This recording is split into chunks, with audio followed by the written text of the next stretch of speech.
Donald ટ્રમ્પે હાર માની લીધી છે। ડોનાલ્ડ ટ્રમ્પનું આજે કેવું નિવેદન સામે આવ્યું કે જેનાથી એવું લાગી રહ્યું છે કે હવે અમેરિકાને ઈરાન ઇઝરાયલ વચ્ચે ચાલી રહેલા યુદ્ધમાં કોઈ જ ઇન્ટરેસ્ટ નથી। એક બાજુ બંને દેશો લડી લેવાના મૂડમાં છે, ત્યારે બીજી બાજુ ડોનાલ્ડ ટ્રમ્પ આવા નિવેદનો કરી રહ્યા છે। શું છે સમગ્ર માહિતી, વિગતે ચર્ચા કરીએ। નમસ્કાર, આપ જોઈ રહ્યા છો ચક્રવાત ન્યૂઝ। હું છું આપની સાથે નિધિ।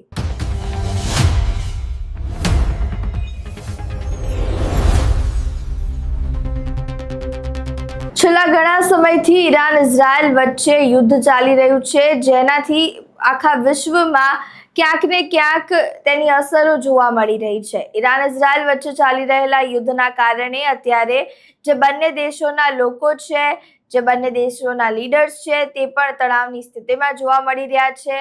બંને દેશોમાંથી કોઈ પણ દેશ પીછેહટ કરવા તૈયાર નથી। બંને દેશો લડી લેવાના મૂડમાં છે। તે વચ્ચે હવે અમેરિકાનું એવું નિવેદન સામે આવ્યું છે, જેનાથી એવું લાગી રહ્યું છે કે અમેરિકા યુદ્ધથી પીછેહટ કરવા માંગી રહ્યું છે। ડોનાલ્ડ ટ્રમ્પ પોતાના નિવેદનો માટે જાણીતા છે।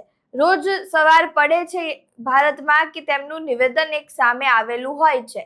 યુએસએ થી આવેલા નિવેદનમાં ડોનાલ્ડ ટ્રમ્પે એવું કહ્યું છે કે હવે 2 થી 3 અઠવાડિયામાં અમેરિકા પોતાની જે સૈન્ય શક્તિ છે, જે પોતાની સૈનિકો છે, તેમને પાછા બોલાવી લેશે।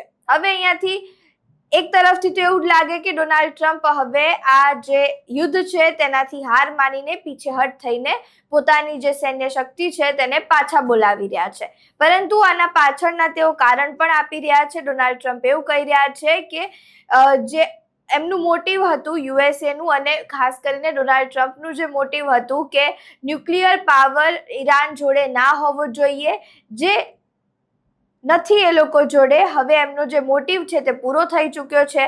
જ્યારે તેમને સ્ટ્રેટ ઓફ હોર્મુઝ વિશે પૂછવામાં આવે છે, ત્યારે તેઓ કહે છે કે સ્ટ્રેટ ઓફ હોર્મુઝનો જે ઉપયોગ કરતા હોય ફ્રાન્સ જેવા દેશો, અન્ય દેશો જે છે જેનો સ્ટ્રેટ ઓફ હોર્મુઝ યુઝ કરે છે, તેની સુરક્ષાની જવાબદારી એ દેશોની છે।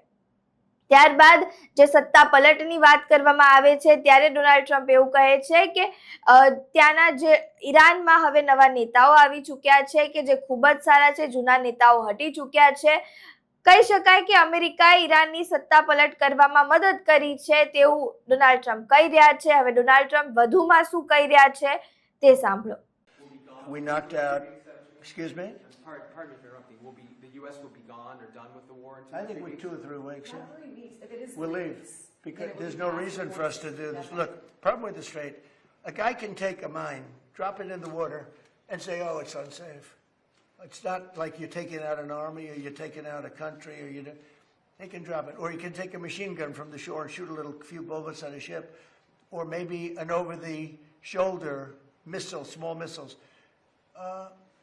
That's not for us. That'll be for France. That'll be for whoever's using the Strait. But I think when we leave, probably that's all cleared up. Today I heard tremendous numbers of ships were sailing through. We're negotiating with them right now. They've been, again, we have had regime change. Now, regime change was not one of the things I had as a goal. I had one goal. They will have no nuclear weapon. And that goal has been attained. They will not have nuclear weapons. But we're finishing the job, and I think within maybe 2 weeks, maybe a couple of days longer to do the job. But we want to knock out every single thing they have. Now, it's possible that we'll make a deal before that, because we'll hit bridges, and we've hit some.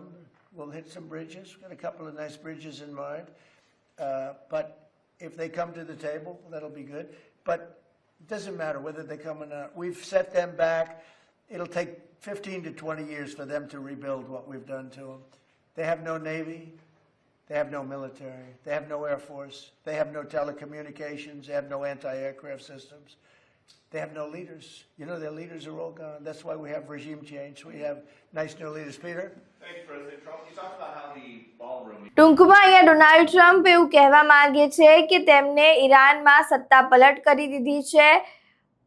ઈરાનને ઘણા વર્ષો પાછળ લઈ ગયા છે કે જેને ઊભું થતા ઘણા વર્ષો લાગશે, પરંતુ હવે અહીંયા એ જોવું રહ્યું કે જ્યારે અમેરિકા પોતાની જે સૈન્ય શક્તિ છે, સૈન્ય બળ છે, તેને પાછું બોલાવે છે અને વોર માંથી પીછેહટ કરવાના જે અત્યારે અણસાર દેખાઈ રહ્યા છે, તે બાદ હવે ઇઝરાયલનું શું નિવેદન સામે આવે છે, ઈરાનનું શું નિવેદન સામે આવે છે, તે જોવું રહ્યું.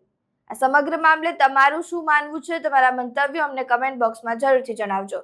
વિડીયો પસંદ આવ્યો હોય તો લાઇક, શેર, કમેન્ટ કરો અને મારી ચેનલને સબસ્ક્રાઇબ કરવાનું ભૂલતા નહીં. નમસ્કાર.